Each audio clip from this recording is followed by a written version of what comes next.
Քիչ առաջ Ստանիսլավսկու անվան դրամատիկական թատրոնում ավարտվեց վարչապետի Տիկին Աննա Հակոբյանի նախաձեռնած կրթվելը նորաձև է շարժման հերթական հանդիպումը։ Այս հանդիպանը նաև ես էի մասնակցում եւ կփորձեմ այժմ ներկայացնել, թե ինչ մթնոլորտում եւ ինչպես են անցնում այս հանդիպումները, որոնք վերջերս պարզվեց, որ կոնկրետ այն հանդիպումները, որոնց վարչապետն է մասնակցում, պետական ֆինանսավորմամբ է նաև իրականացվում։ Բանախոսությամբ նախհանդես եկավ վարչապետի Տիկինը, Աննա Հակոբյանի ներկայացրած բանախոսությունը կրում էր «Մնացել ենք 5-րդ դարում» խորագիրը եւ Աննա Հակոբյանը ցիտատներ էր առանձնացրել Մովսես Խորենացի, Հովհաննես Թումանյան, Հրանտ Մաթևոսյան, Եղիշետ Չարենց, Վանո Սիրադեղյանն կարդում էր ցիտատները, մեջբերումներ անում տարբեր ժամանակաշրջանների հայ մեծերից եւ ցավով էր նշում, որ նախկինում ընթերցել է նույն Խորենացուն, Թումանյանին, Չարենցին, սակայն դրանք իրեն միայն հպարտություն են ներշնչել, իսկ արդեն 44 օրյա պատերազմից հետո նա ասաց մեջբերեմ հիմա ես կարդում եմ եւ հպարտության փոխարեն գլուխս կախում եմ, այդպիսի ժառանգություն ստանալ, ինչպես մեզ է փոխանցվել եւ չկարողանալ պատմության անիվը պտտել, Աննա Հակոբյանը համարում էր շատ մեծ ձախողում մեզ համար, եթե այսպես ձևակերպենք, ամեն դեպքում ինքը ասում էր, որ պետք է այդպիսի ժառանգություն ունեցող ազգը ուրիշ կերպ օգտվեր եւ հետագայում նաեւ ուրիշ կերպ օգտագործեր այս մեր մեծերից եկած տողերը, պետություն եւ ուժեղ պետություն ունենալու եւ ուժեղ երկիր դառնալու համատեքստում նա այս ուղերձներով իր բանախոսությունը ավարտեց, հետո արդեն խոսքը փոխանցեց վարչապետին, Նիկոլ Փաշինյանը երկու առանձին բանախոսությամբ հանդես եկավ, առաջինը կոչվում էր խորագիրը առաջինին հետևյալներ, ինչպես իմանալ, այստեղ վարչապետը անդրադառնում էր այն թեզերին, որոնք մենք հաճախ նաեւ լսել ենք խորհրդարանում, կառավարությունում նրա հայտարարությունների, ելույթների ժամանակ, ինչու են մարդիկ բիզնես սկսում, չեն հաջողում, ինչպես է ստացվում, որ աշխատում են, սակայն մեծ հաջողությունների չեն հասնում եւ կամ ինչու են ապարբերաբար դժգոհում աշխատանք չունենալուց եւ բանախոսությունը վարչապետը շարունակեց ներկայացնելով լսարանին իրական Հայաստանի գաղափարախոսությունը, այստեղ եւս ես նոր բաներ չեմ կարող փոխանցել, որովհետեւ այդ դասախոսությունը, այդ բանախոսությունը կրկին այն ելույթների տրամաբանության մեջ էր, որոնք Նիկոլ Փաշինյանը պարբերաբար հնչեցնում է, երբ ներկայացնում է իր իրական Հայաստանի գաղափարախոսությունը։ Կարողացա հնարավորություն ստացա հարց հնչեցնել վարչապետին, հարցերը, որոնք ես հնչեցրեցի, առաջացրեցին վրդովմունք ներկաների շարքերում։ Հարցս հետևյալի մասին էր, ես քանի որ իրենց ելույթներում թե Տիկին Հակոբյանի եւ թե պարոն Փաշինյանի ելույթներում կարմիր թելի պես անցնում էր մի գիծ, որ մենք պետք է ունենանք ուժեղ պետություն, գործող օրենքներ, ամուր իրավակարգ, ես փորձեցի դրա տրամաբանության մեջ հարցնել, հարցս ուղիղ մեջ բերեմ, հարցս հետևյալն էր, որ այս օրերին, երբ հոգևորականները վարչապետի հետ ունեն կոնֆլիկտ եւ սրան զուգահեռ վարչապետի էջում պարբերաբար հայտնվում են նրանց անձնական կյանքի մասին մանրամասներ, ես հարցրեցի վարչապետին, արդյոք կասկածներ կան, որ այս մանրամասները, որ հայտնվում են իր Facebook-յան էջում, դրանք ձեռք են բերվում նրա որպես վարչապետ ունեցած լծակների շնորհիվ եւ հետո նաեւ տարածվում են եւ եթե իրականությանը չի համապատասխանում, խնդրեցի հստակեցնել, թե այդ դեպքում ինչպես են վարչապետի ձեռքի տակ հայտնվել հոգևորականների անձնական կյանքի մասին տվյալներ։ Լսարանին զայրացրեց հնչող հարցը եւ նրանք պարբերաբար տեղից փորձում էին տարբեր հայտարարություններով, տարբեր կերպով խոչընդոտել, որ ես հարցը շարունակեմ հնչեցնել, ես մի պահ լռում էի, այդ ընթացքում նաև վարչապետներ նրանց առաջարկում թույլ տալ ինձ շարունակել հարցը հնչեցնել եւ այդպես մի քանի փորձից հետո ես հարցը ավարտեցի եւ Նիկոլ Փաշինյանը արձագանքելով հարցիս հայտարարեց, որ նախ ինքը հոգևորականների հետ խնդիր չունի,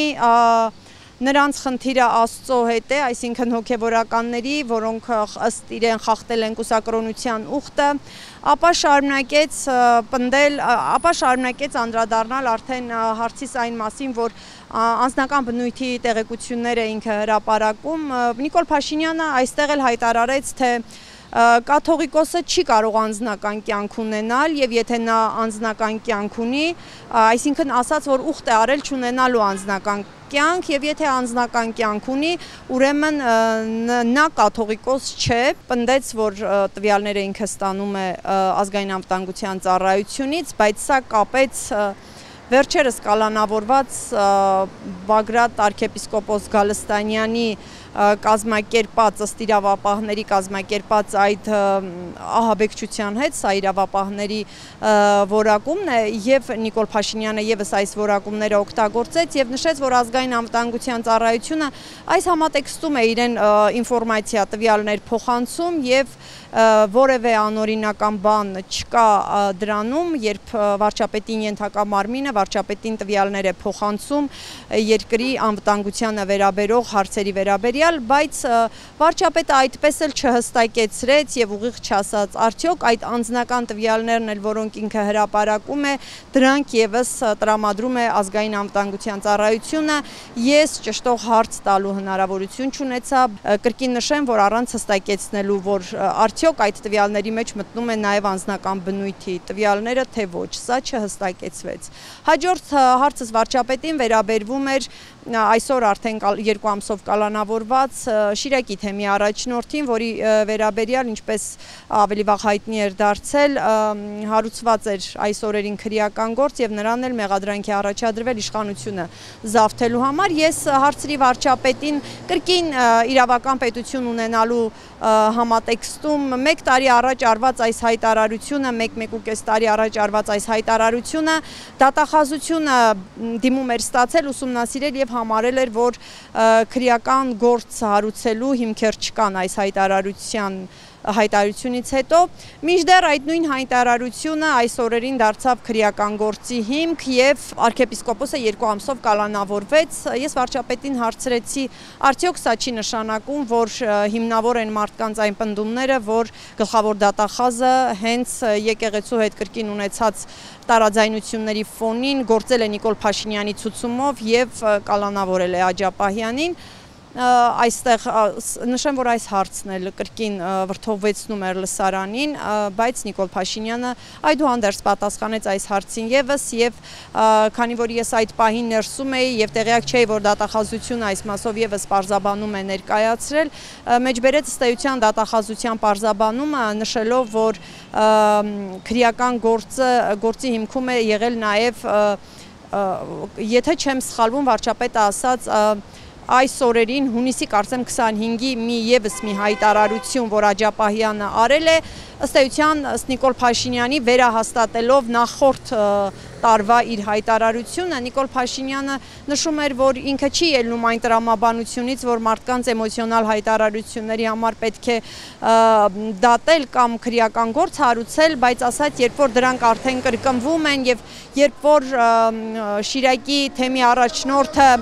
վերահաստատել է իր հայտարարությունը այն ֆոնին, երբ բացահայտվել էր իրավապահների կողմից Բագրատ Գալստանյանին առնչվող այդ պատմությունը, վարչապետը նշեց, որ այդ ֆոնին արդեն իրավիճակը փոխվում է եւ իրավապահները գործել են ըստ այդ իրավիճակի։ Իմ հարցերին փոքր արձագանք կատարեց նաեւ Աննա Հակոբյանը, հայտարարեց, որ